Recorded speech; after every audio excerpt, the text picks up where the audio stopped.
Greetings, dear listener. Subscribe to the channel so as not to miss new scary stories and support me with a like. Enjoy listening. When I was growing up, my family owned a cabin in Hancock, New York, in the Catskills. It was mainly used for hunting, but we'd also drive up there to hike, ride quads, make campfire s'mores, and just be in nature. This cabin was small.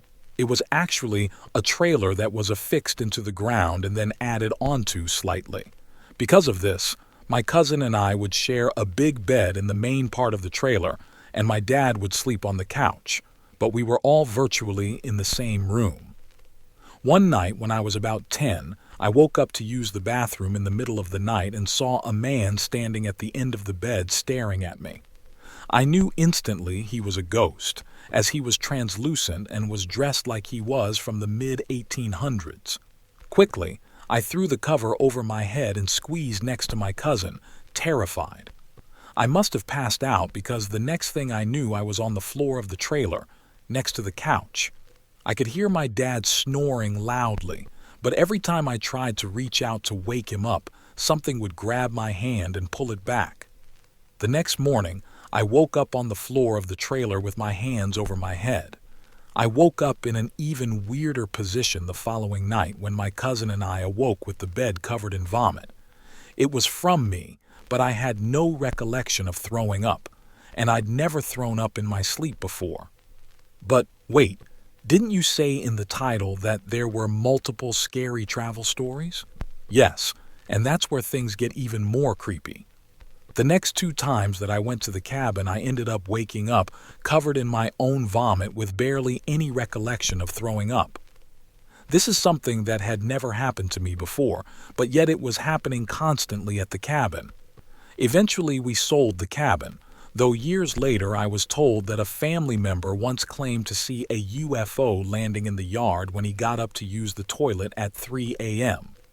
Even now, over 20 years after the incident, I still remember it vividly, and I firmly believe that that cabin is possessed by something inhuman. Many people imagine injuries and lost passports when thinking about travel horror stories, but for me, it's definitely this. The air that hung around me was cool, but by no means fresh. It clung to me in the dark, thick with stories, none of which ended happily, I was told. A friend and I were taking a ghost tour of Edinburgh's underground vaults below South Bridge. These ancient rooms had been used by tradesmen for storage, but all manner of creepy stories surround them. Some say serial killers used them to hide bodies. Others say plague victims were left here to meet their bitter end. Much of the tour was designed for tourists, including a member of staff jumping out to scare us. Our guide also told us that many guests have odd experiences in the days following the tour. He told us that car radios start out of the blue and household items mysteriously move around. I passed this off as just another tall tale for tourists, although not for long. My friend and I returned to her apartment and went to bed. Something must have disturbed me because I found myself awake in the middle of the night. I was groggy, but something wasn't right. The door was moving. It swung from fully open to closed, creaking as it did so. I was no longer groggy. There was a reasonable explanation, I knew, if I could just think of it fast enough. Yes. My friend had probably gone to the bathroom and pulled the door closed behind her. I mustered up the courage to roll over, praying to see an empty side to the bed. No. She was fast asleep beside me. Damn it. I lay there shivering, aware there was no explanation for what I just experienced. The next morning I felt unsettled and flicked through my photos from the tour. I stopped on one that I had taken in almost complete darkness down in the vaults. 2 bright neon lights, scratches like fingernails, ran across the screen, despite the fact that there had been no lights in the room where it was taken. I decided to email it to the tour company to see what they would say. The cheery manager replied, "They saw many unexplained photos like this, and did I mind if they kept it for their database?" I didn't mind, I told him. But secretly my mind was running into overdrive. What on earth had I witnessed in Edinburgh? What on? We go on a lot of adventures with our camper van, and most of the time, we'll park in places in the middle of nowhere. Usually, our nights are peaceful, cozy, and all fine. However, one night in a little village in northern France, just off the city of Nancy, we found a place near the start of a forest trail to sleep for the night. When we were half asleep, we heard weird thumping sounds outside, like there was somebody knocking. We thought maybe it was a robber, but we took a look through our window and there was no one in sight. At that point, we were a little scared, but we brushed it off, thinking maybe it was just the wind howling on our camper van. After all, it's not the first time we've heard bizarre sounds outside when sleeping in random places in the wilderness. We decided to go back to sleep, but the pounding sound started again. Completely freaked out at this point, we chose to just leave and head to the secure service parking nearby. The next morning, as we were buying bread in town for breakfast, we told the story to the baker, and he told us there have been many creepy stories of spirits making themselves feel known in the forest. He suspected it was related to previous hiking accidents where hikers got lost or fell from the trail, only to be found weeks later. Hearing that, we were a bit relieved that we left and that nothing else happened. One thing's for sure, we will never return to that spot again after the experience, nor will we be hiking through those forest trails. It's still one of the craziest experiences I've had in a hotel. Interestingly, I found out that the hotel is known to be haunted when I did some digging on Google. Apparently, I'm not the only one who has had a creepy experience here. Many years ago, I stayed at the Stoneleigh Hotel while attending a convention in Dallas. It has a penthouse suite that has hosted Elvis Presley, John Lennon, and many other famous guests. At the time I stayed there, the penthouse stood empty because it was undergoing renovations. Late one night, I befriended a security guard who invited me, along with one of my co-workers, to tour the penthouse. We immediately took him up on the offer. He explained that one of the rooms contained a hidden door that led to an elevator. Apparently, one of the previous owners had installed it so he could easily access a room on a different floor where his mistresses stayed.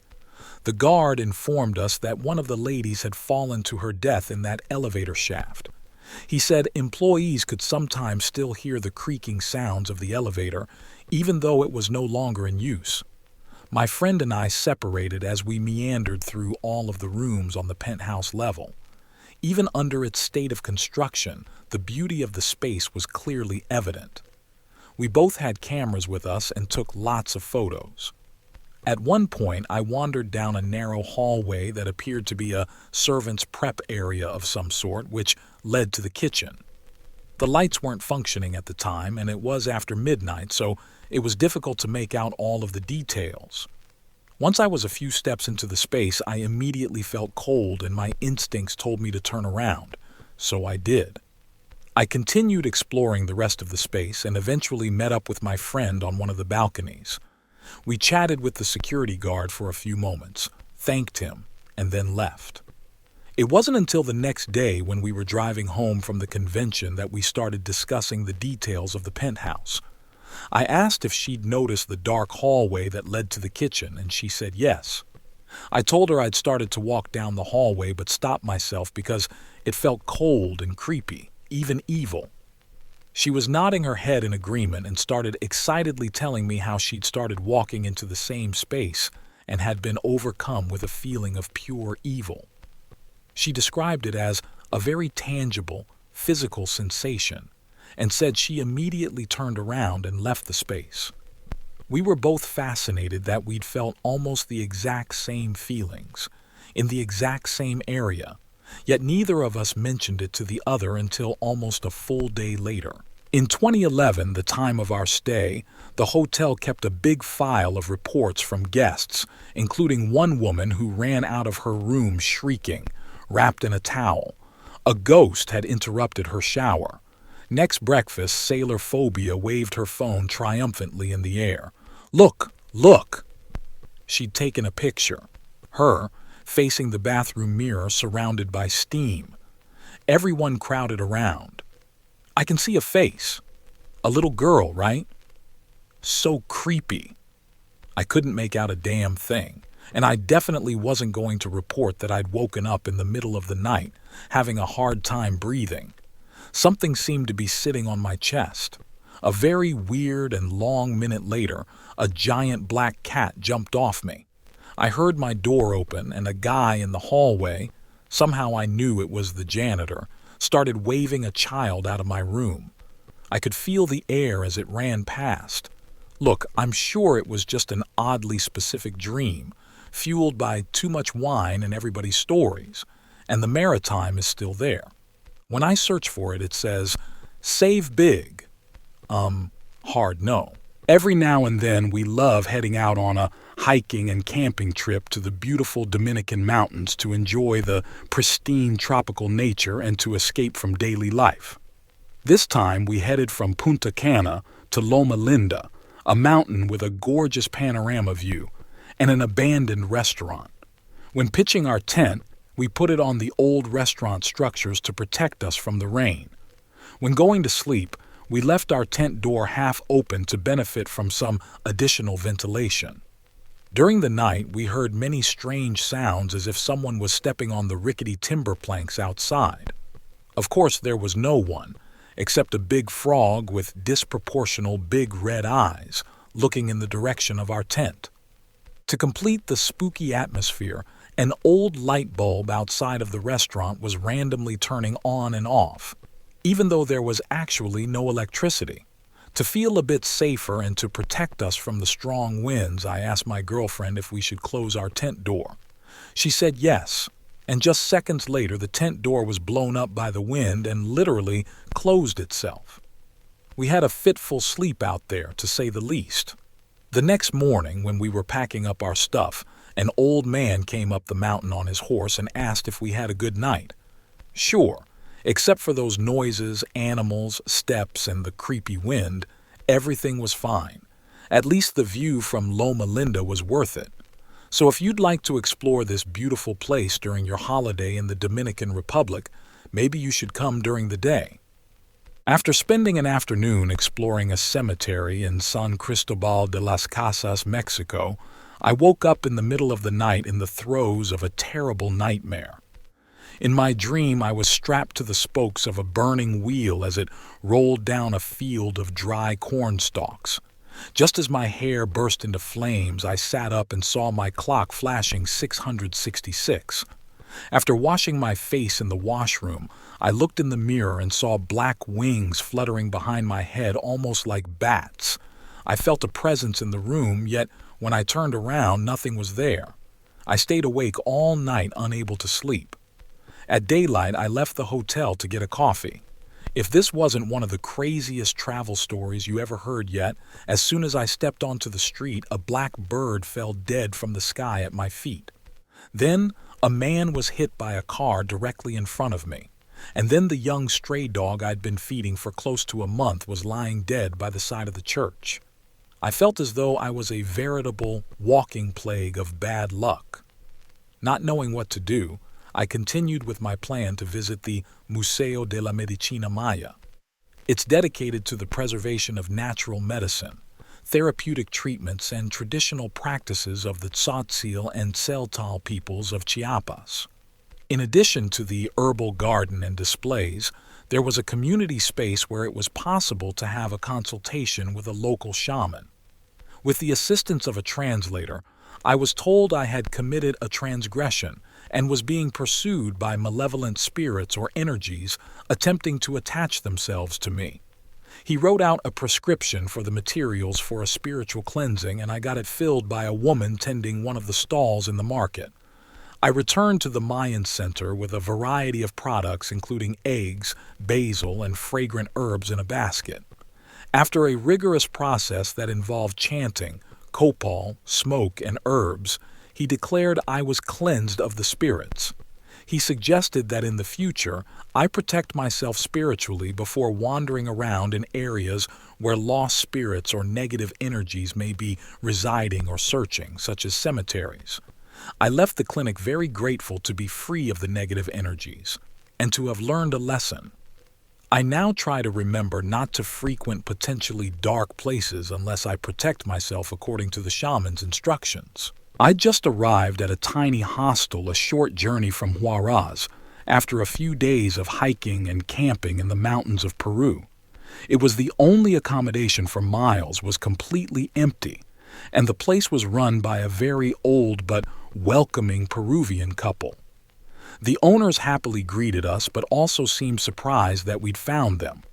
Later in the evening, I was chatting with one of the owners while cooking some dinner. My Spanish wasn't great, but I recall him saying the words miedo and fantasma, which I knew meant fear and ghost. Unfortunately, I couldn't understand enough to know exactly what he was saying and didn't think much of it.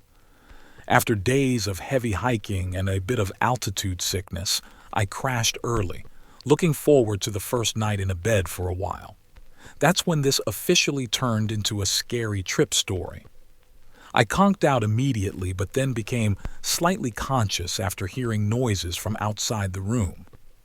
I remember having a very uneasy feeling and it being cold.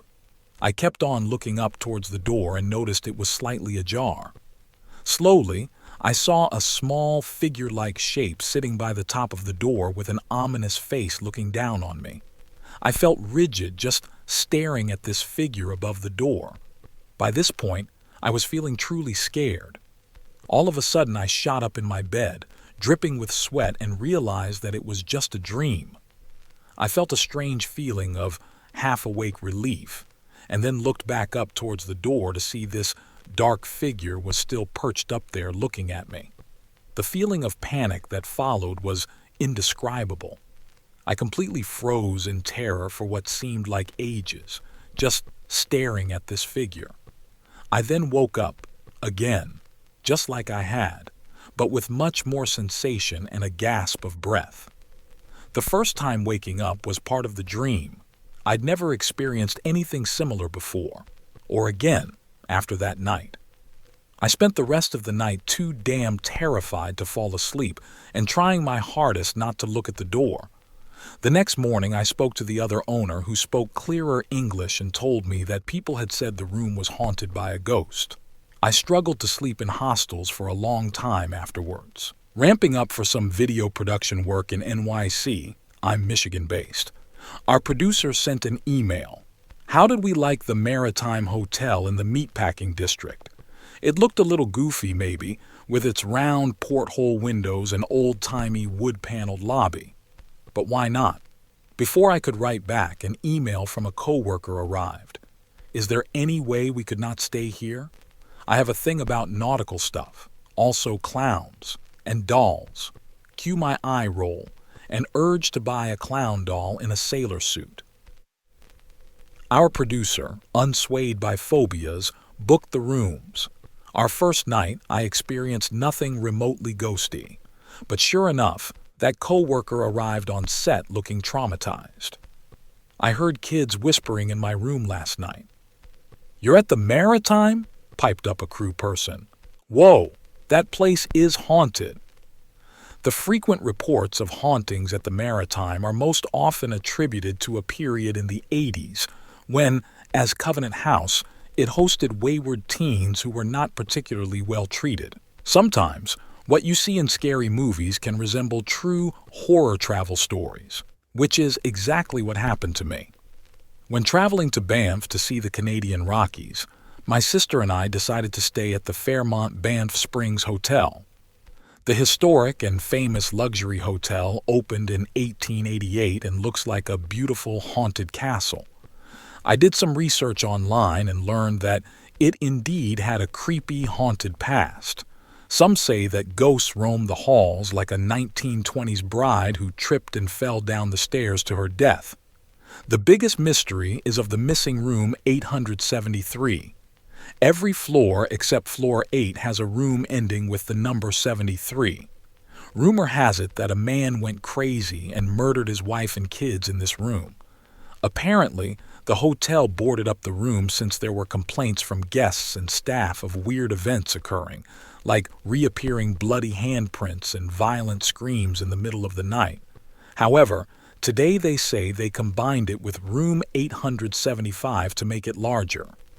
As a lover of horror movies, I convinced my sister to go ghost hunting in the hotel. At night, we explored the different wings of the hotel and walked as far as we could up the stairs to the towers. When close to the very top, we found a small door underneath the stairs. We opened it and a dark storage closet appeared in front of us with tons of old floor lamps. We daringly decided to walk inside the room and use the flashlight of our phones to see if we could find anything else. As we walked in farther, we saw "Red Rum" and "Get Out" written in large letters across the back wall. We screamed and ran as fast as we could out of there. When back in our hotel room, we tried doing some research to see if there were any tied meanings to floor lamps and came across the term ghost light. A ghost light's practical use is to light up the dark stage of a theater when unoccupied. What freaked us out is that there are superstitions that ghost lights were placed to either appease or scare ghosts away. Needless to say, we didn't sleep very well that night. A few years ago, I was on a study abroad term which was held in a 15th century medieval castle, Hurstmonceux Castle, located in the south of England. Early on in our orientation, we got to learn all about the long history of the castle and grounds, including a few creepy details about beings you might encounter wandering about. The headless drummer, a former military man with a drum, was one of them. One night, a buddy and I were walking through a dark corridor of the castle from the library to the pub to meet our friends. Funny enough, the castle pub was named the Headless Drummer. As we walked the long, dimly lit corridor, we both froze at the same time.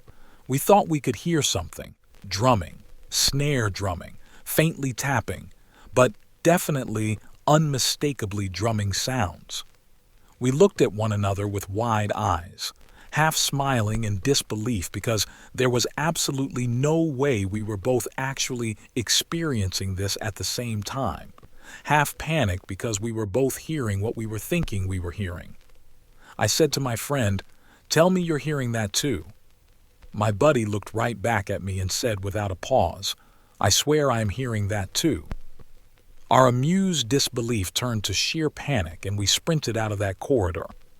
A few twists and turns later, we saw the lights of the pub and stumbled inside, half panting and half in shock.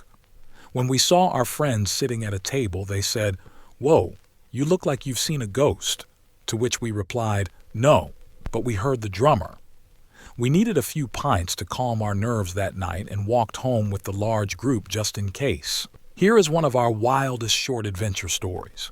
We go on a lot of adventures with our camper van, and most of the time, we'll park in places in the middle of nowhere. Usually, our nights are peaceful, cozy, and all fine. However, one night in a little village in northern France, just off the city of Nancy, we found a place near the start of a forest trail to sleep for the night. When we were half asleep, we heard weird thumping sounds outside, like there was somebody knocking. We thought maybe it was a robber, but we took a look through our window and there was no one in sight. At that point, we were a little scared, but we brushed it off, thinking maybe it was just the wind howling on our camper van. After all, it's not the first time we've heard bizarre sounds outside when sleeping in random places in the wilderness. We decided to go back to sleep, but the pounding sound started again. Completely freaked out at this point, we chose to just leave and head to the secure service parking nearby. The next morning, as we were buying bread in town for breakfast, we told the story to the baker, and he told us there have been many creepy stories of spirits making themselves feel known in the forest. He suspected it was related to previous hiking accidents where hikers got lost or fell from the trail, only to be found weeks later. Hearing that, we were a bit relieved that we left and that nothing else happened. One thing's for sure. We will never return to that spot again after the experience, nor will we be hiking through those forest trails. There was a first-floor dining room, but she would have had to take an elevator and walk pretty far to use the restroom near us. This wouldn't have made much sense considering there were first-floor restrooms. I visited the bathroom once more before we left after dinner, but there was nobody in there. In November of 2019, I was enjoying dinner at K. Paul's restaurant in New Orleans. Before diving into my dinner, I decided to use the restroom and felt lucky that it was so close to our table, as that meant that I could get back to my dinner quicker. Our family of 5 was seated on the second floor of the 2-story building. As I sat in the restroom, I remember vividly that there was a wide enough gap beneath my stall that I would be able to notice, and definitely hear, the main door to the small restroom opening. I didn't see it swing open, nor did I hear anyone exit the 2 stalls next to me. However, I did hear the sink begin blasting at full pressure. That sound caught my attention because I could have absolutely sworn that I was alone in that compact restroom. I walked out of my stall and went over to the double sink to wash my hands. A young woman with jet black hair and alluring makeup scrubbed her hands in a manic fashion next to me as I lathered my own. Every once in a while she would look over at me and grin in a way that made me uncomfortable. I'm a New Yorker. We mind our own business. It seemed odd that she would stare at me so intimately, but I tried to ignore her and not return the glance. My curiosity eventually got the best of me as I wondered why she was still washing her hands. When I looked over into her ceramic basin, I noticed a large gash on her palm that was bleeding profusely, turning the sink water ruby red as it ran off of her hand. The sight was so bloody that my breath froze in my throat. My boyfriend is scared of me now, you know. I broke a glass and he's scared of me now. She laughed as she said this and continued giving me that odd grin. Her behavior was so unusual that I presumed she must have been very drunk and as a result was not really doing much of anything to actually help her wound. "You should really put pressure on that," I said nonchalantly. She continued to stare at me with a Joker-sized smile and repeated her original sentiments. "My boyfriend is scared of me. I broke the glass on accident." I nodded politely and left the restroom abruptly, feeling dizzy and now very disturbed. I relayed the story to my family at our dinner table, and we waited for the bizarre young woman to walk out of the door. None of us ever saw the restroom door open. I looked around the dining room throughout the course of our meal and never saw her face at any of the tables. Love true scary road trip stories? Here you go. We were on a road trip from Los Angeles to San Francisco and had a long drive ahead of us to Santa Barbara. The coastal views from the Pacific Highway were beautiful. As the sun began to set, we arrived at our destination and I couldn't imagine a more lovely bed and breakfast than the Simpson House Inn. However, I was not prepared for what would be the creepiest night of my life. I was booked in the Catherine McCormick room, which was richly decorated in burgundy, gold, blues, and green tones. I immediately recognized the Bradbury wallpaper. The bed was draped with crochet and lace linen. Like most Victorian homes in that era, the rooms were not en suite. My bathroom was located in the hall and had period features like a pull chain, wooden toilet, and stained glass window. We relaxed on the veranda and soaked in the expansive green lawns with carefully manicured landscaping. Gail, the innkeeper, served wine and hors d'oeuvre and explained the history of the house. We turned in for the night around 10 p.m., but I had trouble sleeping. I woke intermittently throughout the night and wondered about the time. It felt as if hours had passed. Exhausted and in a drowsy state of consciousness, I saw a very thin woman walk into my room. She looked so petite and frail. Her presence felt threatening, and as she sat on the bed beside me, she barely made a dent on the mattress. I was overcome with fear and panic. "Who are you? Why are you here? What do you want?" I was completely aware, but my body was frozen. As I laid on my back with arms at my sides and unable to defend myself, I waited for something dreadful to happen. In the most gentle and caring way, she pulled the crocheted throw blanket up and around my shoulders and carefully tucked the linens around me. Her touch was so light. Within moments, peace swelled over me and the fear faded. I began to realize that she came to comfort me and make me feel at home. Then, I slipped into a state of unconsciousness. That morning when I awoke, my body was in the same position as when the woman visited. A chill ran through my body, but I felt refreshed and completely rested as if I had a full night of sleep. At breakfast, I described the experience to my friends and the innkeeper. My friends didn't believe me and thought I had a dream until Gail responded, "Oh, that was Emily." "Who?" My friends grew silent. "Emily. She used to live here. It was so eerie that an unwelcome ghost came to welcome me." Deep in the awfully countryside of Ireland is a rather innocuous-looking castle known as Leap Castle. However, this castle carries a rather unwelcome tag. It's Ireland's most haunted castle, and ranks as one of the world's most haunted, too. It doesn't appear like a tourist attraction, and even as I approached it, I imagined it wasn't. A caretaker-like character invited me in to visit. This was no caretaker, though. It's Sean Ryan, the man who calls this place home, along with 50 ghosts, apparently. Sean was deeply knowledgeable on the castle, and after a riveting introduction, told me about the bloody chapel on the top floor. He then invited me to tour the upper levels of the castle, alone. Armed with a torch, I climbed the dark spiral stairs to the room. It was here that brother slew brother many moons ago. The room was a shell and open to the elements.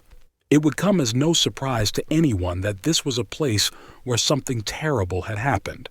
It was tangible in the air. Yet that wasn't what lingers in the mind from my visit. As I returned downstairs, Sean and I struck up another conversation. Mid-sentence, a noise from the dark, like a voice, interrupted us. We both glanced in its direction, but there was nothing, and I turned nervously back to my host. Instead of giving an explanation, he continued with his story, without even a mention of what happened, as a man who was used to strange sounds in the dark would. I never asked what it was, but I often do wonder what was that noise I heard in the shadows of Ireland's infamous castle. Alas, I'll never know.